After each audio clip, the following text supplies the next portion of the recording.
Good evening, everyone, and thank you so much for being with us tonight. We are once again honored to present the work of Bill Eppridge. The show is titled The Legacy of Bill Eppridge, and the legacy of Bill Eppridge is a mighty tour of 20th century America.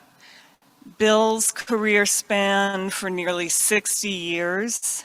And we have a very special guest and a friend to the gallery and to the two of us with us tonight, and she is going to introduce us more fully and deeply to the late, great Bill Eppridge. Adrienne Aurichio was Bill's wife, close collaborator, editor, prior to his passing in 2013. And since she has worked tirelessly to promote the work of Bill, keep it alive, and most importantly, archive it for future generations. And over the last several years, she's been sharing bits and pieces with us of what she's come across in the archive. And that was the inspiration for this exhibit. There's several prints that have never been exhibited before, and some really interesting and touching very early works from the archive. And it gives we could do 10 exhibits and still not scratch the surface, but this is a very nice overview of Bill's career.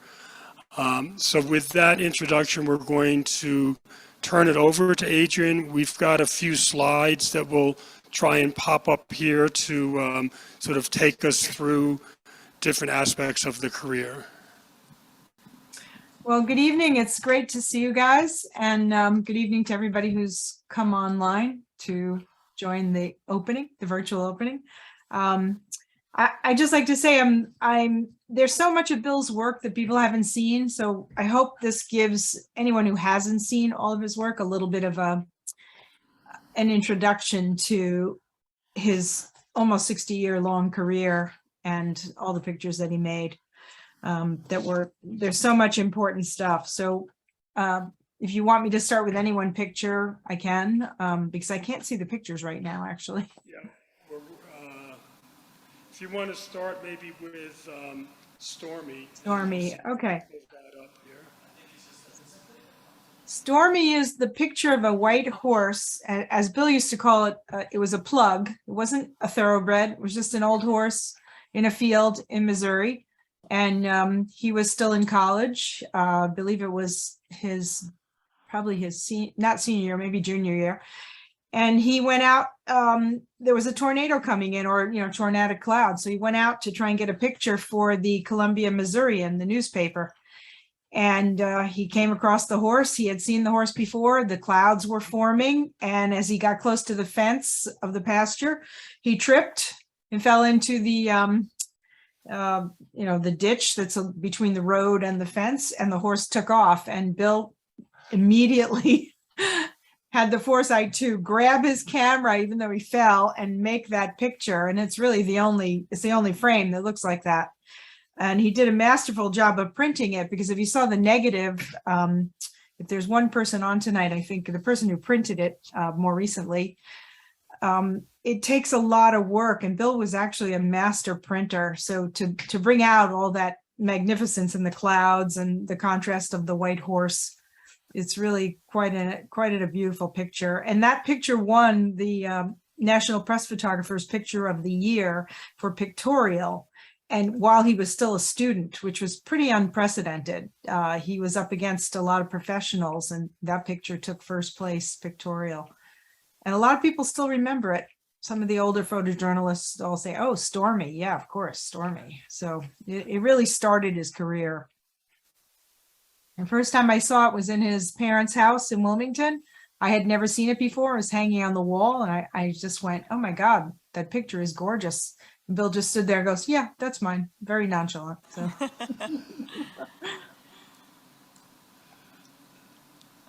All right, we'll go to our next slide.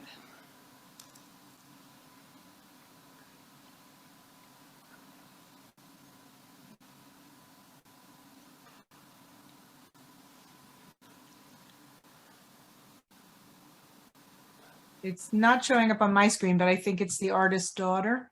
Yes, it's the artist. There we go. There she is. Okay, this also is was taken when Bill was still in college. This girl, she was about 9. Her name was Shireen, and I believe she is still alive somewhere out there. She was the daughter of the painter who was doing a portrait of Bill. Bill's mother had commissioned portraits for all 3 of the children, his older sister, his younger sister, and Bill. And I guess that he may have been looking at her as a portrait subject, because for his portfolio to enter the second time of College Photographer of the Year, there was a category for portrait, and this was part of the winning portfolio. So not only did he win College Photographer of the Year once, he won it twice, and she was in there. And I recently found the contact sheets for this, and it's not just a grabbed photograph. He actually had her posing. I believe it might have been in the studio where her mother worked, because there were 2 different setups, and that wasn't something that Bill normally did. He usually didn't set things up, but it was a category that he was looking to fill, and she struck him in a way. To me, it reminds me of the Vermeer, the girl with the pearl earring, without the earring, and much younger. But it's quite a beautiful picture. You know, it's interesting.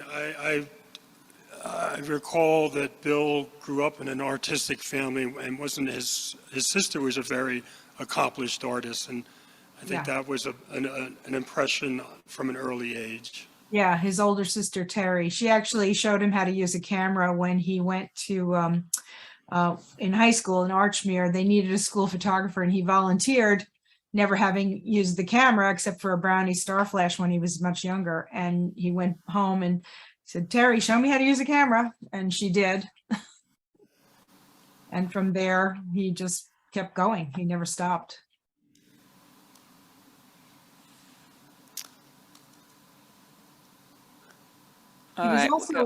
He was also experimenting with a lot of, dark tonality. It was a way he liked to print things. And you see that a lot throughout Bill's work, his entire career. He always goes towards the darker tones, almost like a chiaroscuro or a film noir. Yeah, there's definitely the influence of the Dutch painters and highlighting silhouettes. Mm-hmm.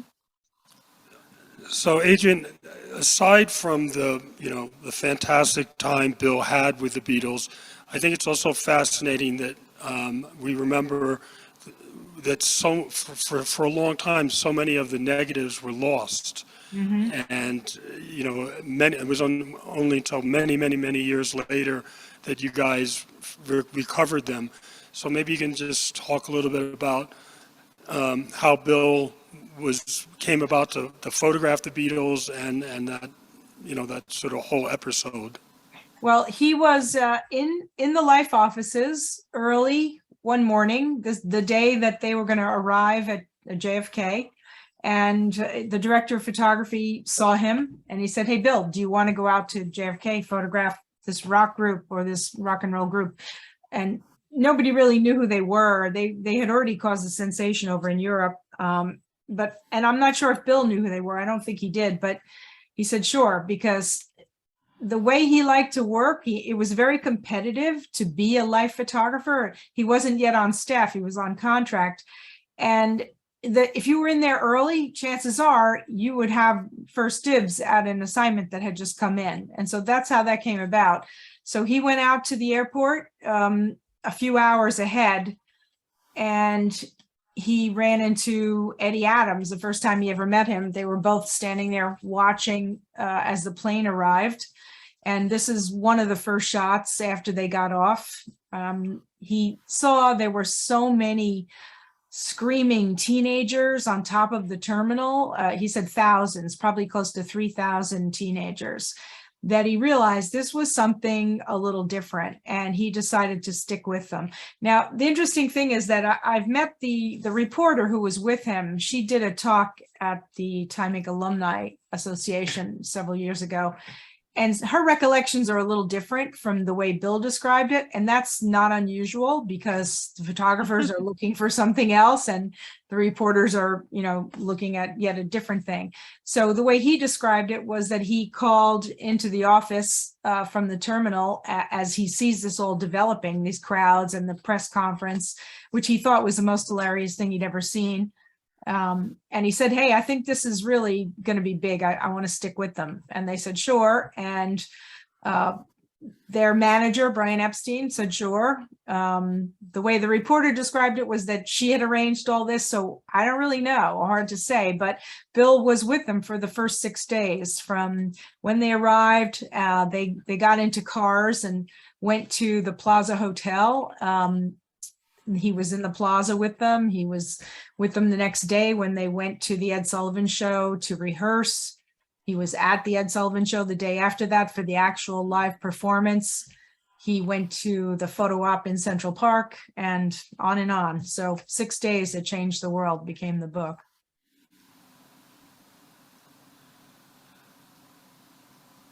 I thought we had another Beatles there, but Yeah, it was John. It's John Lennon. The picture of John Lennon was made as they were going back from Washington to New York. And I love this picture because it shows that they know they've conquered America. He looks so relaxed and so contemplative, as opposed to when they first got off the plane, where this is their first time in America, except for George Harrison, who actually had been in the United States before to visit his sister. So they're like, wow, we did it. They've been on Ed Sullivan. I mean, they said something like 79 million people tuned in that night. So it really has a meaning beyond just John Lennon being on the train. I read, and I believe this is correct, but that early on, I think it was Ringo, coined the name for Bill as Mr. Life magazine. Yeah, that was when Bill was there that first afternoon, as they went from the airport to the plaza.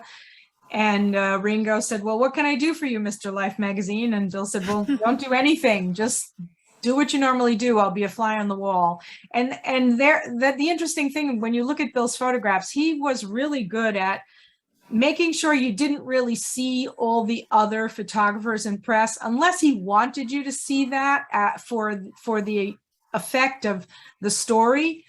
On this train ride, you can see scenes like this in the famous documentary that the Maisels filmed for the Beatles, the Beatles' first US visit. You will see this actually happening. And in some of the scenes, Bill is in there taking pictures. He tried to stay out of their way. They tried to stay out of his way, but they do intermingle. And you'll see photographs of the filmmakers in Bill's contact sheets. But, it just looks like a quiet scene, but there were a ton of press on the train. And so how old was Bill when he was covering this phenomenon? I think he was 26. About 26. He was born in 1938. Somebody do the math. I think he's So 26. not too far away from the teenagers. Well, he was John Lennon, I think, was 21 or 20. He was older. So they were 21. Maybe he was 24. So just a few years older than the Beatles themselves. Fabulous. Yeah.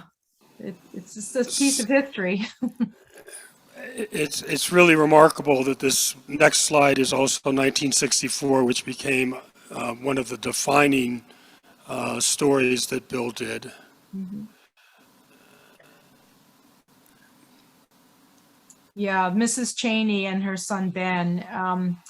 This is a story that I really like to, at some point, exhibit the entire story, because it started out with Bill photographing Pete Seeger at Newport Folk Festival, and Bob Dylan was making his first appearance there. And from there, Bill and a reporter went with Pete Seeger to Mississippi because that was Freedom Summer, and Pete Seeger would sing for the civil rights workers in some of the churches not far from where this picture was taken. And while they were there, I think it was the first night, they got a call from the Life Bureau telling them that the bodies of Cheney, Goodman, and Schwerner, the three civil rights workers who had been murdered by the Ku Klux Klan and the police.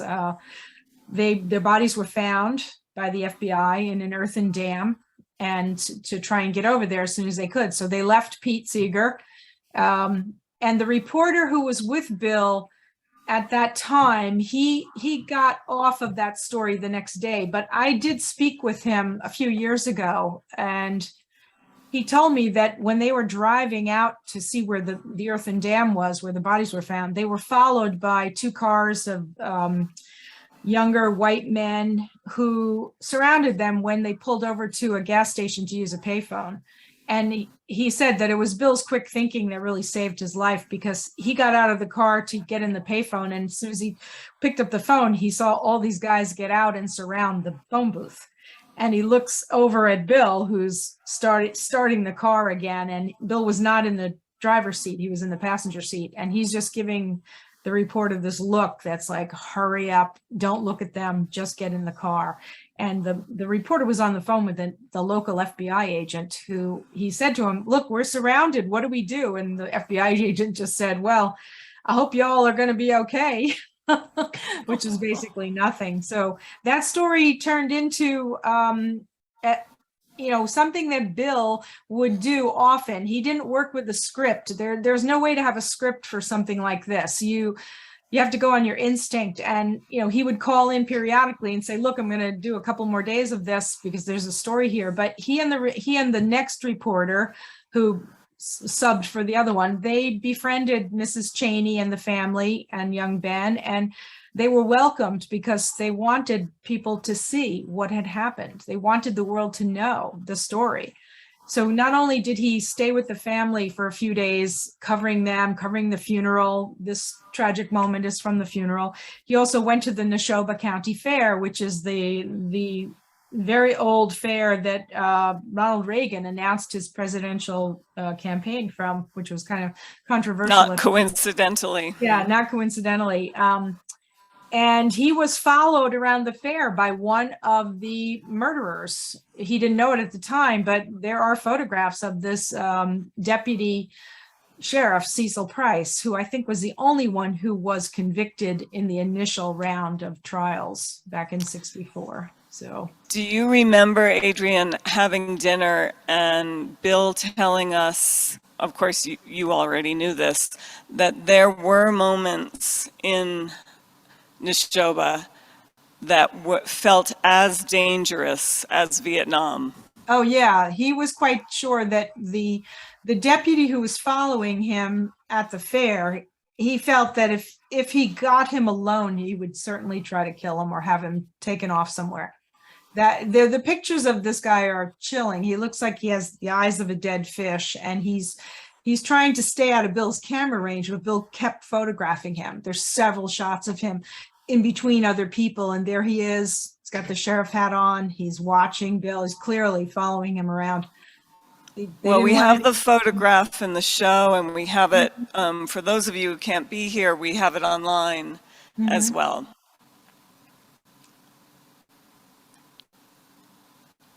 So then we begin in 1966 with Robert Kennedy's Senate campaign, and Bill started to cover politics.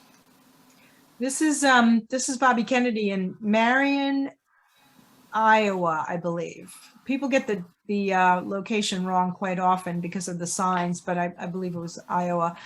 And this was '66, before Kennedy had announced he was running for president, and 2 years before. And the editors at Life, again, they didn't want Bill to see the story that had been written about Kennedy by the writer whose work was going to appear in the magazine. He had written a story, he'd been covering him, and they wanted to just see what Bill was going to see. So again, there's really no script here. I know a lot of historians talk about how they scripted everything, but not in this case either. They said, we want to see what you see. We want to know how people are responding to this this next Kennedy. Is he gonna is he going to be the next president? Is he going to take on Lyndon Johnson? How does he get along with crowds? He's Catholic, just like his brother. How does he get along with women? How does he get along with other politicians? All these questions. And this was a spontaneous moment. When you look at the contact sheet, you can see that he's in an open convertible, and he just gets up. It happens so fast. There's only a few frames, and this is the one that was run in the magazine. But he had that effect. And as Bill said, Bill tried to remain objective about Bobby Kennedy, but he said when he met him, he was just too much of a forceful personality for him to be objective. He just really respected him from the moment he got to know him. You can't really take that out of the story of Bobby Kennedy's campaign, the No. force of his personality and the movement Yeah. that all of this philosophy created. Mm-hmm. And this is the famous, the fearsome foursome, three of the fearsome foursome from the Los Angeles Rams, with Tony Zale, the prize fighter, who's the very white man in the back. And I think we at first thought this was Indianapolis, but Pete Hamill, the late great writer, said he thought it was Gary, Indiana, because that's where Tony Zale joined the campaign. So it could very well be Gary, Indiana. But it's towards the end of May. It's in 1968. And this is how the Kennedy campaign rode. They liked convertibles. Bobby loved convertibles. As Bill said, they ruined quite a lot of them because they would stand all over the hood and the trunk. And they always came from some dealership locally. They would borrow them or rent them. And this is them going down, at normal highway speed with all these people hanging off the car. That was the normal way that they drove through towns. And if I may say, if I remember correctly, and this is sort of a very fond memory, so I hope it's a correct memory, but I do too. it was when you and Bill were working on the reissue of his book of the campaign, which was going to be published on the 50th anniversary in 2008. But remarkably, this was an image you guys discovered. It hadn't been published, and it hadn't been published in Life at the time, and it hadn't been seen. And when you and Bill shared it with us, we felt this was, one of the best sort of embodiments of the whole Bobby Kennedy movement. Yeah, and also when the book, A Time It Was, Bobby Kennedy in the 60s, that's the book that we used it in. Vanity Fair got the serial rights to show some of the pictures and talk about the book. And this picture is the one that Graydon Carter chose to be the lead image. He really liked it because there's another version of it from the side before they get on the highway. But this is really the picture that's emblematic of the whole campaign.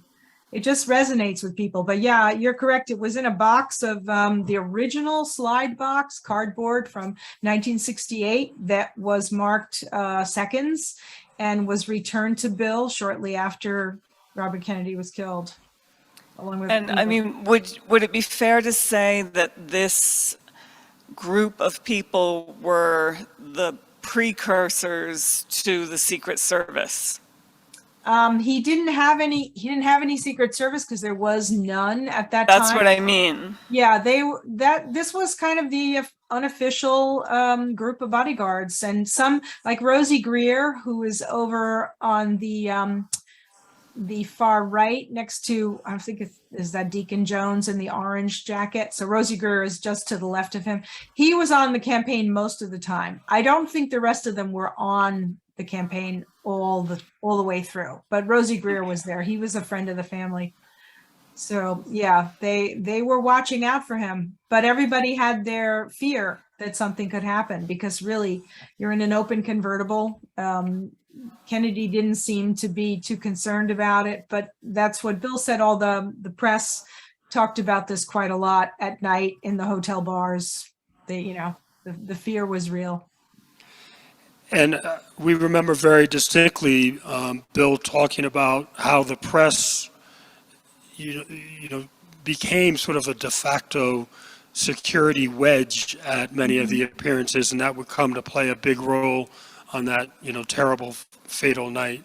Yeah, the TV cameraman would be the point of the wedge, and there would be a still photographer on either side, and they would walk backwards so that they could look at the candidate, coming towards them, and would protect him. But the night that he was shot, he got ahead of them. He went down a different way off of the podium, and this is what happened. Bill hurt, they scrambled. Bill and I forget who the other photographer was, maybe Boris Yarrow or a different one, but the cameraman was Jimmy Wilson, who was working for CBS, and they were scrambling to catch up with Kennedy because he went straight through the doors into the kitchen, through the pantry. And then it was seconds before, the shots rang out. Bill heard the shots and he described it as the 8 shots. He was familiar with guns and gunfire. And what I found really remarkable about this photograph is that Bill, he had the presence of mind as he came upon Kennedy on the floor. He was at his head and went around the other side to make this picture, because at his head, he in a split second, he realized I'm recording this for history and you can't see what's happened. He could see that if he went around the other side, but he may not have even gotten the picture had he had a split second of indecision or people crowded in, because right after he made this picture, there's only 3 or 4 frames, and this is the one. There's sheer bedlam in that part of the kitchen. I mean, if you watch the newsreel, the news footage, there's video of this. It's insane. You can't even believe that he could make this picture, which is unbelievable. I mean, it's a tragic. It's hard to look at, and it haunted Bill his whole life because he felt like if they had been in front of him, this wouldn't have happened. He said he thought about it every day. But it's a truly remarkable image, as well as being a historic record of a terrible thing that happened that night. For those in the audience, there is a short film that we made for the exhibit that you can see on our website or on our YouTube page. But we actually have Bill, in his own words, recounting this scene from an earlier visit when he came to the gallery. And he talks about how he felt he had to record history and you have to focus on it. And he said, it's very moving, because if you don't, you're just going to cry. Yeah. And focusing, that's a good word to use, because it was really dark in there. And, it's not like digital cameras. It's not set on auto. You have to manually adjust the f-stop. So when the film was sent over to the Los Angeles Bureau of Life to be processed, it was another famous life photographer who was working in the darkroom that night, Jay Ironman, and he asked the Time reporter who dropped off the film, he said, what did Eppridge say to process at +1, +2? And I forget, Bill told the story, but the reporter said one thing, and Armand goes, nah, he shoots dark. I'm going to open it up a little. And that saved the picture. Otherwise, there wouldn't have been a photograph. And people might still be wondering what actually happened, because there is no other. Well, there's the Boris Yarrow picture, very similar, but he had a strobe on his camera. But nobody had as many of the pictures as Bill had. He really recorded everything. And then he was on the funeral train. This is another outtake that other photographers took pictures similar. I think Paul Fusco had a frame very similar, but the people are closer together. So he may have been in the next car on the train, but Bill was not originally supposed to photograph the funeral train. He was an invited guest of the Kennedys, and he always had a camera with him. He always had a camera and film, no matter where he went.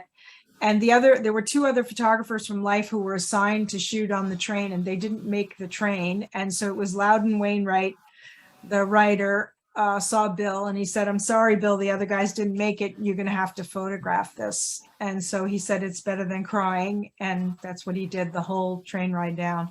So he didn't have very much film with him, but what he did shoot was quite remarkable. Can you tell us just a little bit about The barn. what Bill did after finishing this assignment? Well, Um, they arrived in Washington late. It was dark. The press bus went up to Arlington, and Bill was still photographing. There's pictures in the book of, you know, the motorcade going over the bridge and up to Arlington. But when he got to the cemetery, he said that was it. He could not photograph anymore. People were standing around holding candles. You know, there were a lot of people there, and he just went behind a tree with a candle and joined, I believe it was an NBC cameraman, and they both just stood there holding the candles. They just couldn't shoot anymore. They couldn't do any more of, you know, what it was required. They were just spent, and that was it. And what did he say? I can't remember the editor at the time, where the editor said, you know, what would you like to do now, Bill? Because he took a pretty extended break. When he went back to New York after photographing all of this, it was the director of photography said, what do you want to do next? And Bill said, I want to go somewhere out, you know, in the wide open spaces away from people. And so they gave him the story, outlined by the writer Don Jackson, who had found that there were wild horses in the Pryor Mountains of Wyoming. And so that was going to be the next assignment. But actually, because I've been going through the archive and finding all the information, he was in Mexico City at the Olympics before he went to Wyoming. So I believe that was July or August, because I've seen all the outtakes. He was there photographing, and he and Don Jackson didn't go to Wyoming until the fall because it was just too hot in the summer. And I think that the cowboys that they were covering, who were rounding up wild horses, they weren't really doing it as much in the summer. So it was September, October before he went, and made some amazing photographs of that. But he said it healed him. To go out there was really a healing process after the tragedy of the Kennedy campaign. And we just don't have the time to sort of, you know, go through the wide range of Bill's career, but in the exhibit it does go through, I mean, after the Kennedy campaign and after he finished with the wild horses, of course he covered Woodstock and Vietnam and just so much, and worked with Sports Illustrated, and we're going to move to sort of very late in his career on a personal project that he started working on close to home. So maybe we can bring that up. The barns, yeah. When we moved to Connecticut, it was after Bill had gone through a very, very difficult time medically. He survived a pancreatic tumor. We didn't know how long he would live. They said he had a 20% chance to live 5 years. He lived 12 years, which was amazing. And he set to work photographing like, you know, the next day would be his last day. He just wanted to keep on shooting. And he found all of these barns that had flags on them. And it turned out that these were flags that had been painted after 9/11 happened. A lot of people had, you know, a burst of patriotism. You saw cars driving around with flags. Well, this was what we saw up in this part of Connecticut. And so this one barn, he photographed it many times. He went back, you know, over a few years because he was just fascinated by it. It's like Monet's haystacks, different light, different seasons. And, you know, the barn is still there. It looks a little different because it's been repaired in some areas of the roof. So it doesn't look exactly like this, but the flag is still there, getting more and more faded. And many people have painted it and many people have photographed it, but I haven't seen any that really captured the essence of it the way Bill did.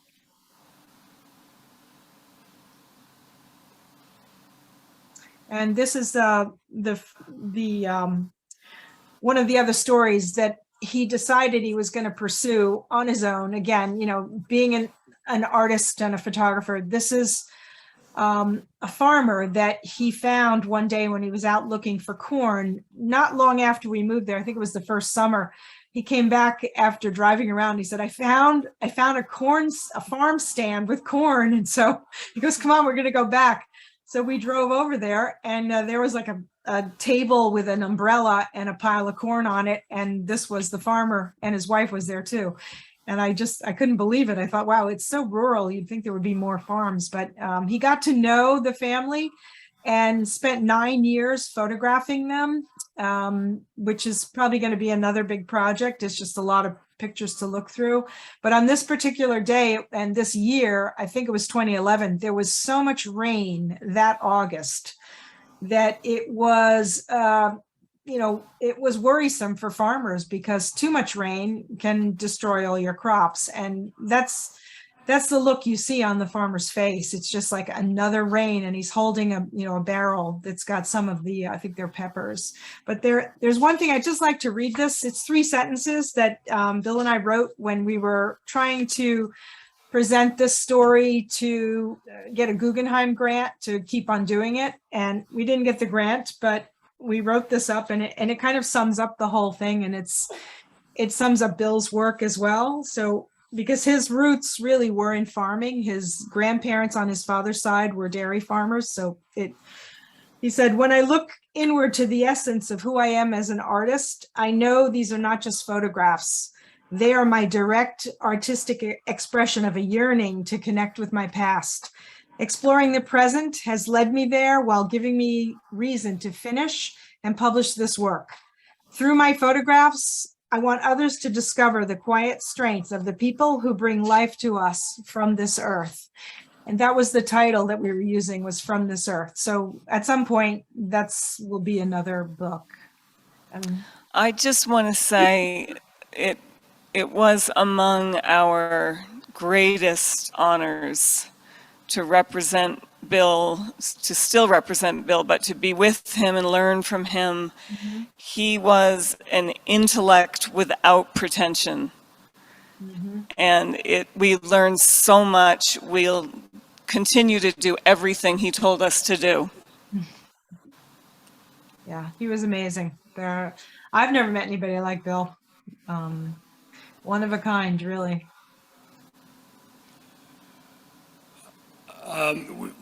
We can probably, if we'd like, we can take a couple questions through the chat. Mm-hmm.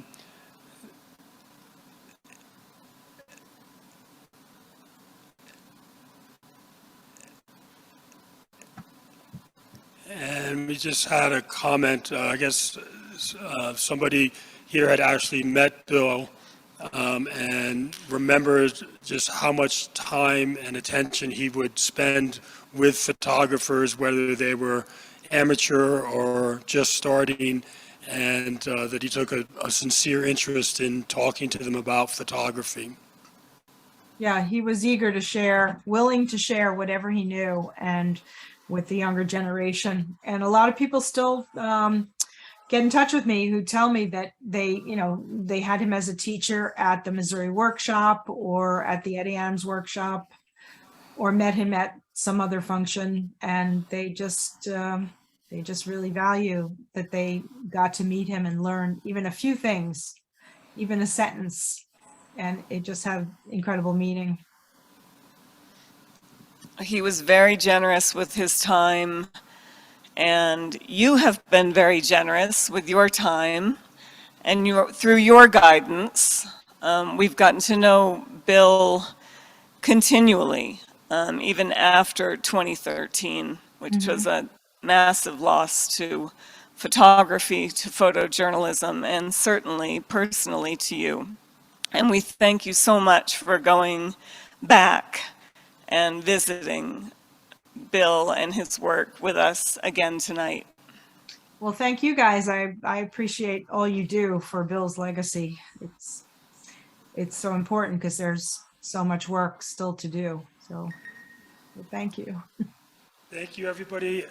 I think that'll wrap it up. Hopefully, if you can get to Santa Fe before November 20th, please come see us or visit the website for the next best thing. Good night, everyone. Good night. Thank you.